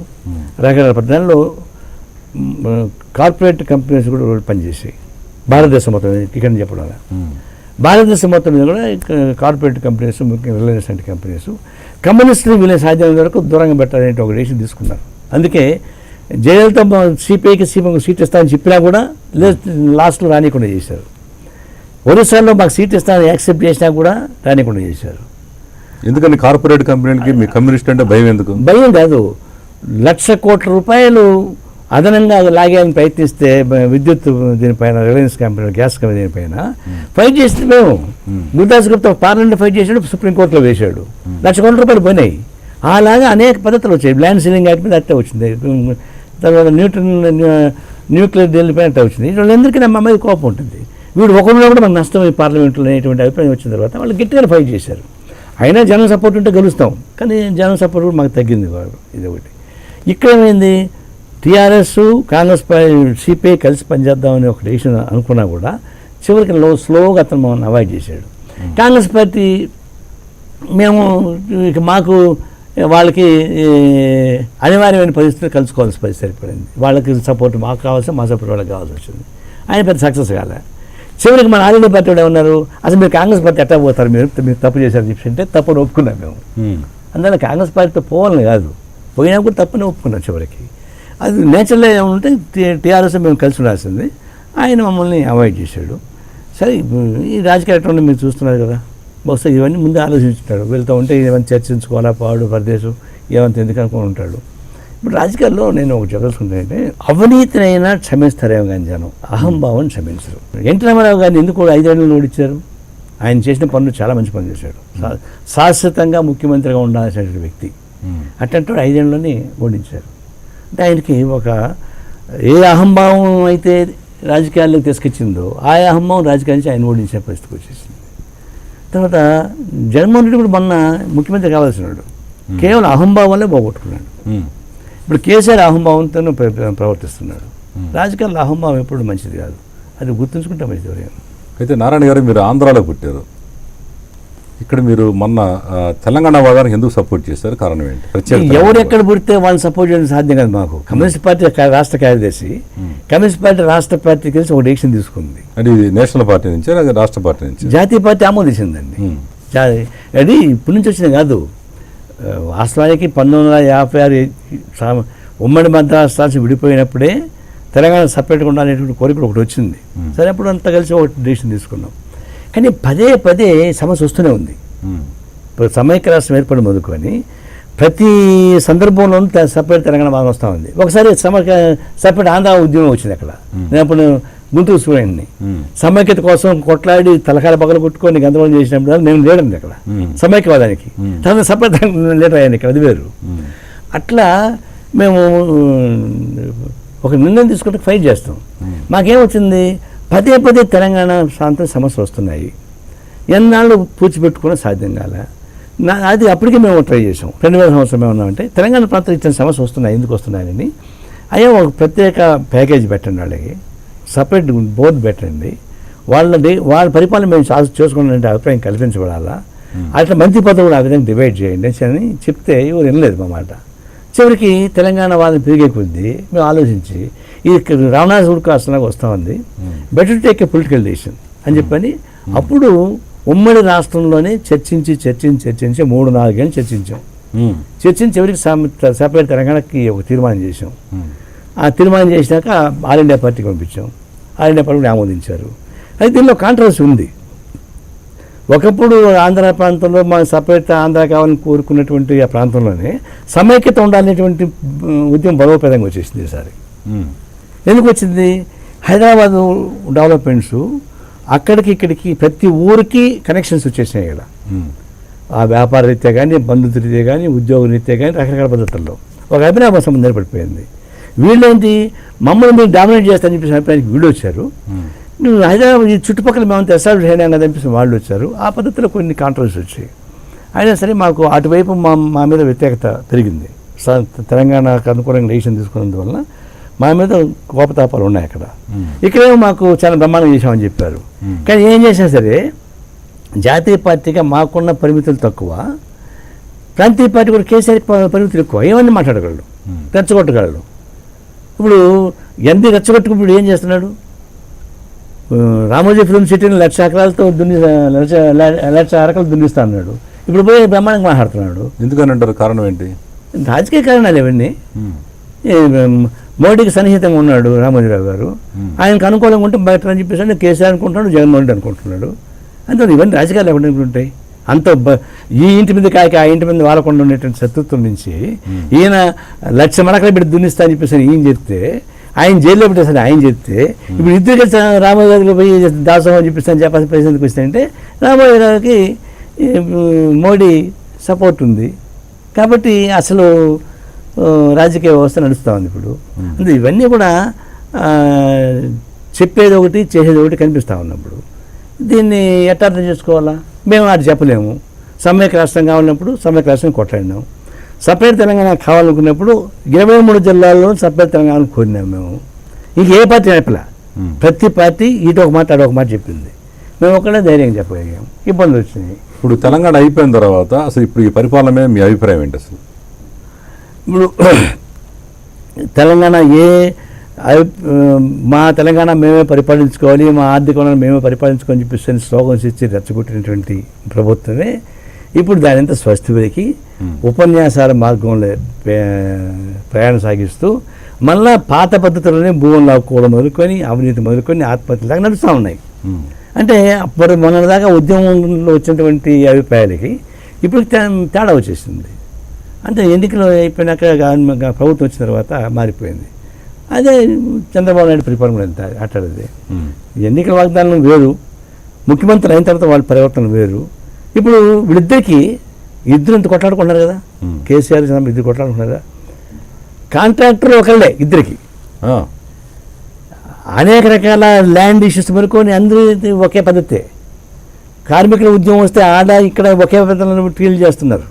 వర్కర్స్ మీద దాడులు చేయడంలో కానీ, ప్రజాస్వామ్య పద్ధతిని కూలీ చేయడం కానీ, కాంట్రాక్ట్ సిస్టమ్ సపోర్ట్ చేయడం కానీ, అవినీతిని సపోర్ట్ చేయడం కానీ, చివరికి ఇసుక మాఫియాని సపోర్ట్ చేయడం కానీ.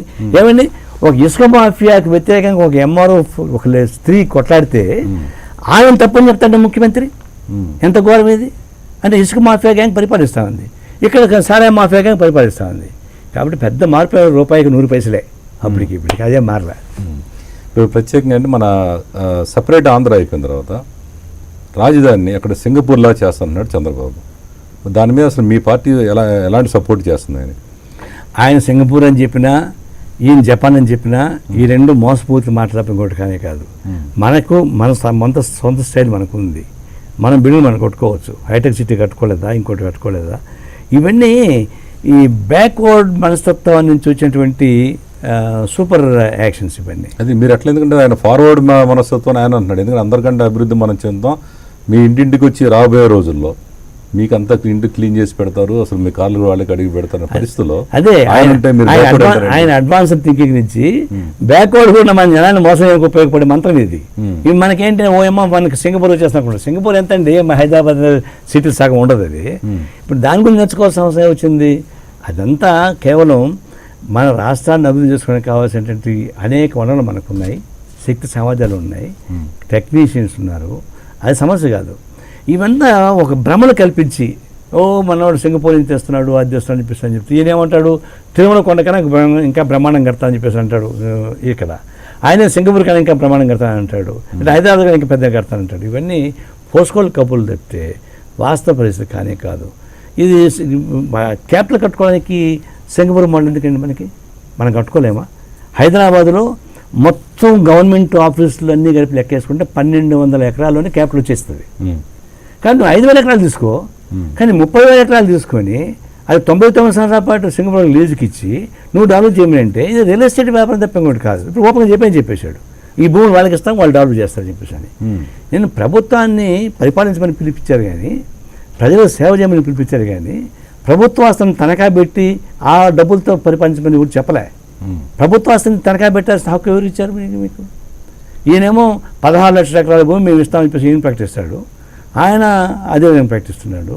అడవి భూములు డిఫారెస్ట్ చేస్తాను అవి తీస్తామంటాడు.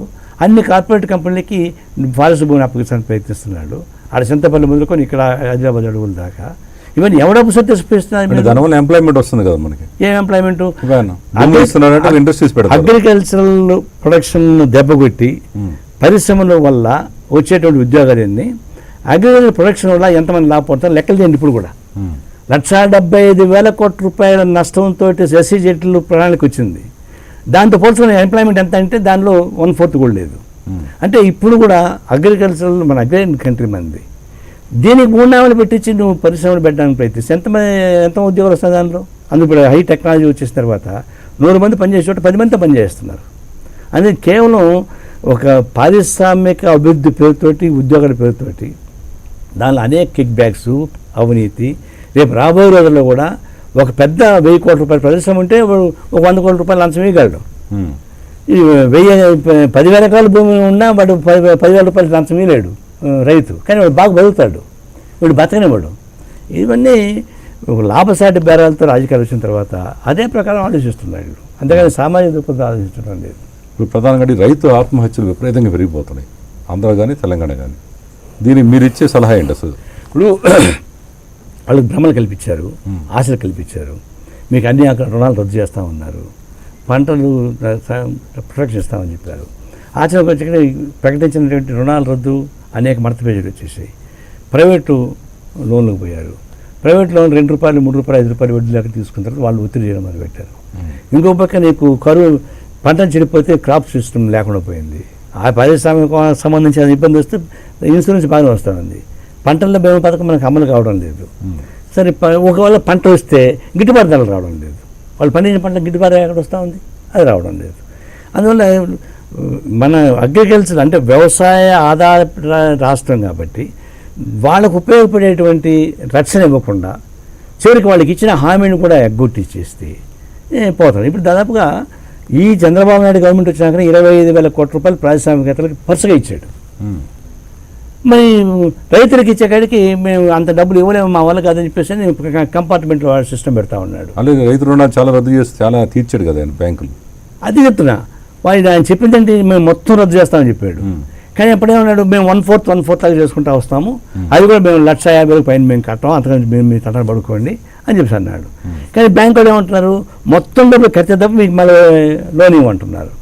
ఇప్పుడు వాళ్ళు 1/4 కట్టినా కూడా వీళ్ళకి లోన్ చేయడం లే, ప్రైవేట్ వాళ్ళ రూపాయలు లోన్ తీసుకుంటున్నారు.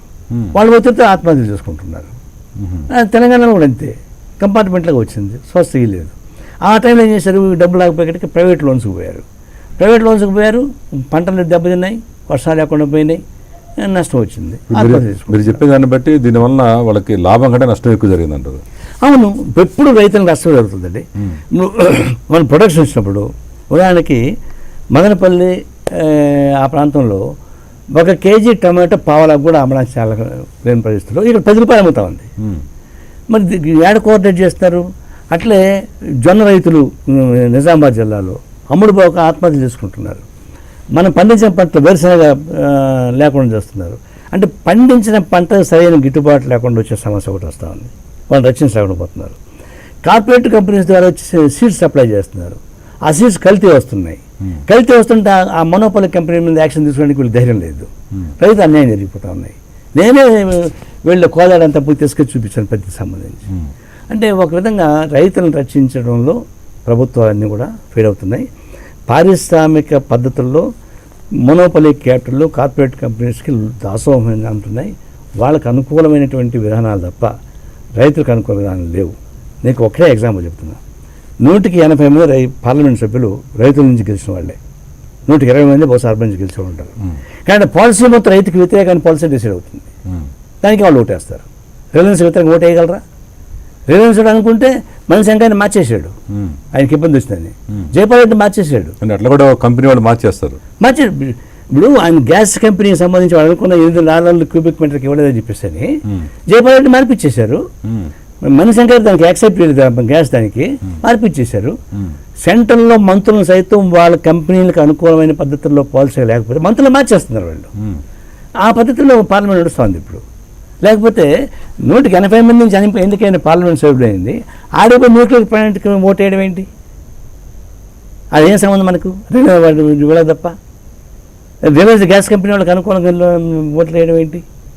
దీన్ని బట్టి మనం ఎంత చేసినా సరే పొలిటికల్ పాలసీ ఇంకా కార్పొరేట్ కంపెనీస్ గిప్పులోనే ఉంది. దాని నుంచే డిసైడ్ అవుతున్నాయి. ఇప్పుడు సారాయి కంపెనీ విస్కీ ఉన్నాయి ఆర్ఎక్స్ సంబంధించి, ఆ కంపెనీ వాళ్ళకి వ్యతిరేకంగా చేయగలరా? 7,000 కోట్ల రూపాయలు నష్టపోయని చెప్పేసి విజయ్ మాల్యాకి సపోర్ట్ చేయడానికి ట్రై చేశారు తప్ప అతని మీద యాక్షన్ తీసుకోలేకపోయారే. మరి ఎందుకు మన హైదరాబాద్ వదులుకొని భారతదేశం మొత్తంగా ఎన్ని వేల కోట్ల రూపాయలు కార్పొరేట్ కంపెనీస్ మోసం చేసి పెట్టేశారు. ఎంత బ్యాంకులు దివాళీ తీసినాయి, వాళ్ళు చేయగలిగారా? 3 లక్షల కోట్ల రూపాయలు ప్రభుత్వ బ్యాంకు నుంచి అప్పులు తీసుకునేటువంటి కార్పొరేట్ కంపెనీస్ ఎగ్గొట్టు కూర్చున్నారు. లిస్టులతో సహా ఉన్నాయి. వసూలు చేయగలరా వీళ్ళు వాళ్ళ దగ్గర నుంచి? ఆ 3 లక్షల కోట్ల రూపాయలు వసూలు చేస్తే బాకీలు రైతులకు అందరికీ బ్రహ్మాండంగా ఇవ్వచ్చు. అదే మరి స్విస్ బ్యాంకు 73 లక్షల కోట్ల రూపాయలు అనిపిస్తే తేల్చారు. 100 రోజులు మేము తెస్తా అనిపిస్తే బీజేపీ వాళ్ళు చెప్పారు. ఇప్పుడు దాకా ఒక్క పైసా తేలేదు అక్కడి నుంచి. అవన్నీ తెమ్మని చెప్పండి. ఈ ప్రపంచ బ్యాంకు అప్పుకు పోనక్కర్లా, రైతు ఆత్మహత్య చేసుకునే పని లేదు. పోలవరం ప్రాజెక్ట్ అంటే ప్రాజెక్టు 20 కట్టుకోవచ్చు. ఎందుకు చేయడం లేదు? అదే నారాయణ గారు, ఇప్పుడు మీరు చాలా చాలా చక్కగా ఇలాంటివన్నీ కూడా వివరంగా చెప్పగలిగారు. మరి దీన్ని ఎదుర్కొనడానికి అసలు మీ పార్టీలు రెండు కలవాలని చెప్పి జనం కోరుకుంటున్నారు. ఇది కలుస్తాయా లేవా? కలిసి తిరాల్సింది, ఇంకో మార్గం లేదు. మీరు ఇప్పుడు జాతీయ నాయకుడిగా ఉన్నారు, మరి మీరు ఎలాంటి ప్రయత్నాలు చేస్తారు? రాబోయే ఎన్నికల్లో మీ సిపిఐ సిపిఎం కలిసి పూర్వ వైభవం తీసుకొచ్చి సామాన్యులకు మేలు చేయాలని అసలు మీకు ఉందా లేదా మీ పార్టీలు? అది సిపిఐకి మొట్టమొదటి నుంచి కూడా రెండు కలిసిపోవాలని ప్రతిపాదన అధికారపూర్వకంగా జాతీయ స్థాయి మహాసభలు తీర్మానం పెట్టగలిగింది సిపిఐ. మరి వాళ్ళ తరఫున కూడా వాళ్ళ వైపు నుంచి ఎంతవరకు వచ్చారంటే శత్రుత్వం నుంచి మిత్రత్వం వైపు వచ్చారు. కలిసి సాగుదాని అది నాకు వచ్చారు. ఆ మాత్రం రావడం మంచిదే కదా. ఇంకొన్నాళ్ళు పోతే అది కలిసిపోతాం. భవిష్యత్తులో మాత్రం కమ్యూనిస్ట్ ఒకటి కాకుండా ఈ భారతదేశం సామాన్య ప్రజానికి న్యాయం చేకూర్చలేము. అది గట్టి నమ్మకం మాకుంది. వైపు అడుగులేస్తున్నాం. దాదాపు 50 సంవత్సరాలు మీరు చూస్తూనే ఉన్నారు. మరి మిమ్మల్ని నమ్ముకున్న సామాన్యులందరూ కూడా రకరకాలుగా విడిపోతున్నారు. మీరే చెబుతున్నారు. లెక్కలు తీసాం మేము. ఐక్యంగా ఉన్నప్పుడు ఓటు శాతం ఎంత వచ్చింది, విడిపోయిన తర్వాత వచ్చిన ఓటు శాతం ఎంత వచ్చింది లెక్కలు తీస్తే ఇక్కడే దాదాపు 20%, ఇప్పుడు 0.5% వచ్చినాం. అంతే కదా. సామాన్య కామన్గా ఏంటంటే మిమ్మల్ని నమ్ముకున్న వాళ్ళందరూ కుటుంబాలు ఒక్కొక్కడు అండ చూసుకుని ఎటు వెళ్ళిపోతున్నారు. కాబట్టి మీరు కావాల్సిన అవసరం ఎంతనే ఉందని జనం కోరుకున్నారు. మీరు ఆ దిశగా ప్రయత్నాలు అదే వైపు మీలాంటి సపోర్ట్ తీసుకుంటాం, జనం సపోర్ట్ తీసుకుంటాం.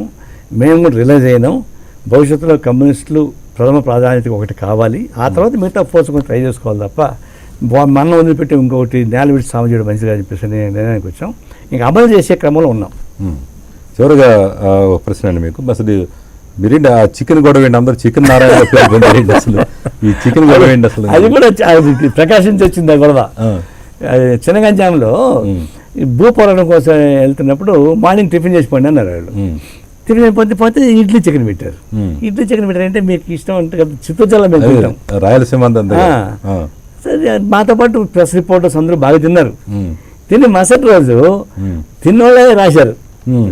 తిన్నారు లేదు తెలియదు నాకు.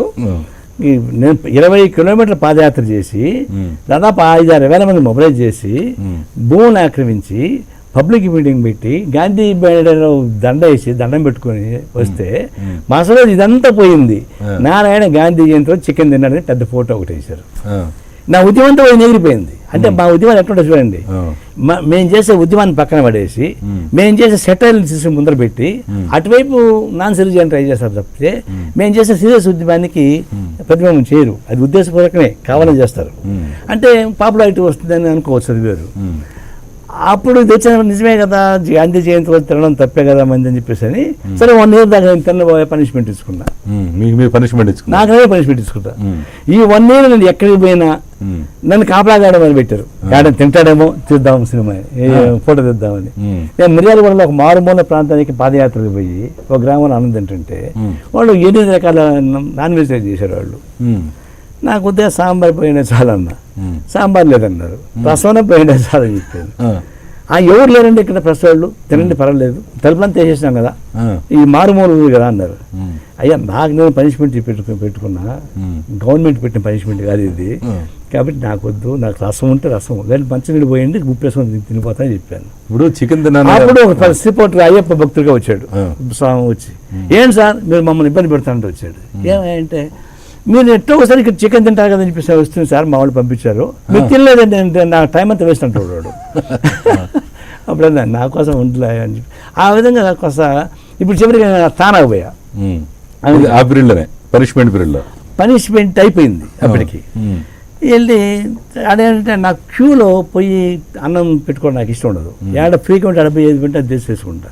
నేను మా ఆవిడ పిల్లలందరూ కలిసి వెజిటేరియన్ దాంట్లో తీసుకొచ్చి ఆడ పెట్టుకొని తింటున్నాం. ఒక 2 బ్యాచ్ వచ్చారు. వచ్చి ఏంటి అంకుల్ మాకు అవమానం, నువ్వు చికెన్ లేకుండా ఆనందండి ఏంటి అన్నాను. ఇక్కడ కూడా ఆడొచ్చారు అమెరికా వెళ్ళి పాపం గల అన్నాం. ఇంకా వాళ్ళు పోయి తీసుకొచ్చి అయిపోయి అవి చేశారు. అట్లా అదొక పాపులారిటీ అయిపోయింది. ఇప్పుడు ప్రాబ్లం ఏంటి, నాకు పార్టీకి సంబంధం లేని ఇళ్ళకి పోయినా, చూడడానికి ఫ్రెండ్స్ ఇంటికి పోయినా, నేను వస్తాను చేసి వెంటనే కాబట్టి చికెన్ క్యారీ చేసి పెట్టేస్తుంటారు. ఎందుకమ్మా అంటే మీరు వస్తాను చేసి కదా అంటారు. అంటే అట్లా అయిపోయింది ఇప్పుడు. అంటే నేనే ఎవరిని చూస్తే అనుకుంటా అంటే టన్ను తిన్నా అనుకుంటారు. నేను రోజు తిన్నాను, ఎప్పుడు మీరు తక్కువే. బట్ అదొక విధంగా కానీ మీరు ఇండైరెక్ట్గా మంచి పని చేశారు. చాలా మంది ఏంటంటే గుర్తు లేకుండా తినేవాళ్ళు కూడా రాజకీయ నాయకులు నా రోజు నారాయణ గారు అయింది కదా అని అక్టోబర్ 2 రాగానే జాగ్రత్త పడుతున్నారు చాలా మంది. అదొక వెలుగులోకి వచ్చేసింది, 2 రకాలు వచ్చింది.